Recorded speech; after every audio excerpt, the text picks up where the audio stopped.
1998 മുതൽ 2011 വരെയുള്ള കാലഘട്ടങ്ങളിൽ പല രാജ്യങ്ങളും ചേർന്ന് നിർമ്മിച്ച സ്പേസ് സ്റ്റേഷൻ 17,100 മൈൽ പെർ അവറിൽ സഞ്ചരിച്ചുകൊണ്ടിരിക്കുന്ന സ്പേസ് ലാബ്. ഇന്ന് നമ്മൾ നോക്കാൻ പോകുന്നത് ഇന്റർനാഷണൽ സ്പേസ് സ്റ്റേഷനുള്ളിലെ ജീവിതമാണ്.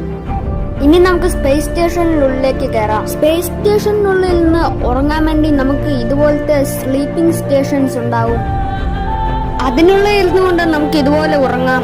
ഇനി നമ്മൾ അങ്ങനെ പല്ല് തേക്കുമെന്നില്ലേ, അതിനായിട്ട് ഇതിനുള്ളിൽ ഇതുപോലത്തെ കിറ്റുകൾ കാണാം. ഇനി അതിനുള്ളിൽ നിന്ന് നമ്മൾ പേസ്റ്റും ബ്രഷും എടുത്ത് ഒരു വാട്ടർ ബാഗും എടുത്ത് ഇതുപോലെ നമുക്ക് പല്ല് തേക്കാവുന്നതാണ്. ഇനി അടുത്തതായിട്ട് നമുക്ക് ഇതിനുള്ളിലെ ടോയ്ലറ്റ് നോക്കാം. ഈ കാണുന്ന ചെറിയ സാധനമാണ് ക്ലോസറ്റ്. ഇത് വളരെ ചെറുതായതുകൊണ്ട് തന്നെ സൂക്ഷിച്ച് കൈകാര്യം ചെയ്യണം. ഇനി യൂറിൻ പാസ് ചെയ്യാൻ ഇങ്ങനെ ഒരു പൈപ്പും ഉണ്ട്. പിന്നെ ടിഷ്യൂകളും വൈപ്സും പ്രൈവസിക്ക് വേണ്ടി ഒരു വാതിലുമുണ്ട്.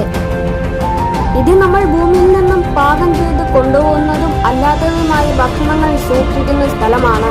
നമുക്ക് ഇഷ്ടമുള്ള സാധനങ്ങളും നമുക്ക് ഇതുപോലെ അങ്ങോട്ടേക്ക് കൊണ്ടുപോകാം. ഇനി ഇതിനുള്ളിൽ ഒരു ജിമ്മുമുണ്ട്. അതുമാത്രമല്ല, നമുക്ക് ഇതിനുള്ളിൽ കൃഷിയും ചെയ്യാം.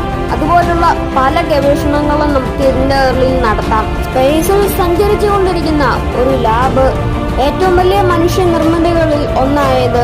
എന്തിനധികം പറയണം, ഇതിനുള്ളിൽ നിന്ന് നമുക്ക് വോട്ട് ചെയ്യാനും അതുപോലെ തന്നെ വീഡിയോ കോൾ ചെയ്യാനും എല്ലാം സാധിക്കും. എന്തായാലും സ്പേസ് സ്റ്റേഷൻ ഒരു വലിയ സംഭവം തന്നെയാണ്. എന്തായാലും ഞാൻ ഈ വീഡിയോയുടെ വൈൻഡപ്പ് ചെയ്യുകയാണ്. മറ്റൊരു വീഡിയോയുമായി നമുക്ക് വീണ്ടും കണ്ടുമുട്ടാം.